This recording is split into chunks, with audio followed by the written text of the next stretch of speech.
एक बार हिमालय की ऊंचाई पर, जहां हवा भी जमकर बर्फ बन जाती है, एक छोटा सा गांव था। नाम था शीतपुर। वहां हर साल दिसंबर में लोग बर्फ का इंसान बनाते थे। इस बार बच्चों ने बहुत बड़ा स्नोमैन बनाया। गाजर की नाक, कोयले की आंखें, पुरानी टोपी और हाथ में झाड़ू। नाम रखा हिमांशु। रात को जब पूरा गांव सो गया, चांदनी में हिमांशु की आंखें चमकी। कोयले हिलते हुए बोले, मैं जीवित हूँ। उसने झाड़ू से खुद को थपथपाया और धीरे धीरे चलने लगा। ठंड उसे कुछ नहीं बिगाड़ सकती थी, क्योंकि वह खुद ठंड था। गांव के बाहर एक पुराना देवदार का पेड़ था। उसके नीचे 20 साल से एक आदमी बैठा था। लोग उसे 20 साल का आदमी कहते थे। नाम था विक्रम, लेकिन कोई उससे उसका असली नाम नहीं पूछता था। 20 साल पहले उसकी प्रेमिका ने उसे छोड़ दिया था। उसी रात बर्फीला तूफान आया था। विक्रम तभी से वहीं बैठा था। न खाता न पीता, बस बैठा रहता। उसकी दाढ़ी बर्फ से सफेद हो गई थी, आंखें पत्थर। गांव वाले कहते थे कि वह मर चुका है, पर सांस लेता है। कोई उसके पास नहीं जाता था, डर लगता था। हिमांशु पहली बार बाहर निकला तो ठोकर खाकर विक्रम के पास जा गिरा। विक्रम ने आंखें खोली। 20 साल में पहली बार। तुम कौन? उसने फुसफुसाते हुए पूछा। मैं हिमांशु, बर्फ का बना हूँ। आज पैदा हुआ। तुम इतने उदास क्यों हो? विक्रम हंसा। उसकी हंसी में बर्फ टूटने की आवाज थी। मैं 20 साल से एक ही पल जी रहा हूँ। जिस रात उसने कहा, मैं जा रही हूँ, मैं यहीं बैठ गया। तभी से वक्त मेरे लिए रुक गया। हिमांशु ने अपना बर्फ का हाथ विक्रम के कंधे पर रखा। बर्फ नहीं पिघली, क्योंकि विक्रम का दिल पहले ही जम चुका था। चलो मेरे साथ, हिमांशु ने कहा। मैं सिर्फ कुछ दिन का मेहमान हूँ। सूरज निकलेगा तो मैं पिघल जाऊंगा, लेकिन अभी रात है। चलो दुनिया देखें। विक्रम उठा। उसके घुटने चरमराए। 20 साल बाद पहली बार दोनों चल पड़े।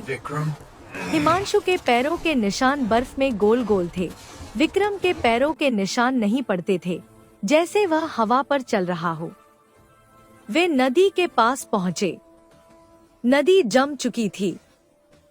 हिमांशु ने झाड़ू से बर्फ पर लिखा, प्रिया, विक्रम की प्रेमिका का नाम। तुम्हें कैसे पता? विक्रम ने पूछा। बर्फ सब सुनती है। 20 साल से तुम यही नाम पुकारते रहे हो। विक्रम चीखा नहीं, रोया नहीं, बस देखता रहा। फिर उसने अपना हाथ बढ़ाया और प्रिया को मिटा दिया। चलो, उसने कहा, कुछ और लिखते हैं। उस रात उन्होंने बर्फ पर बहुत कुछ लिखा। बचपन की यादें, माँ की गोद, पहली साइकिल, स्कूल का आखिरी दिन, सब कुछ जो विक्रम ने 20 साल में भुला दिया था। हिमांशु हंसता, कूदता, फिसलता। विक्रम भी हंसने लगा। उसकी हंसी में अब बर्फ नहीं टूटती थी, अब उसमें गर्मी थी। सुबह होने को थी। पूर्व में लालिमा फैलने लगी। हिमांशु का शरीर पिघलने लगा। उसकी टोपी गिर गई, गाजर की नाक टूट गई। मुझे जाना है, हिमांशु ने कहा। उसकी आवाज अब पानी की तरह बह रही थी। विक्रम ने उसे गले लगाया। पहली बार किसी ने उसे छुआ था 20 साल में। हिमांशु पूरी तरह पिघल गया। सिर्फ कोयले की आंखें और गाजर का टुकड़ा बचा। विक्रम ने उन्हें उठाया और जेब में रख लिया। वह गांव लौटा।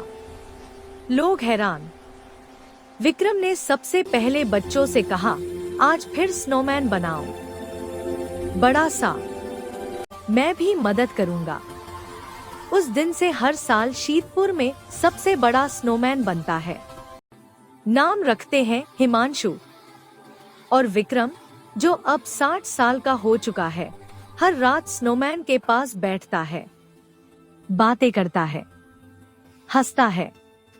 लोग पूछते हैं, अंकल तुम अब भी 20 साल के लगते हो। विक्रम मुस्कुराता है और कहता है, नहीं, मैं अब हर साल एक दिन जीता हूँ। हिमांशु की उम्र जितना, बाकी दिन तो बस इंतजार करता हूँ कि कब फिर मिले। और जब बर्फ पिघलती है, विक्रम जेब से 2 कोयले और एक सूखी गाजर निकालता है, बच्चों को दे देता है, कहता है अगले साल फिर मिलेंगे। क्योंकि कुछ दोस्ती बर्फ की होती है, जो पिघलती तो है पर यादें जमा कर रख जाती है, हमेशा के लिए।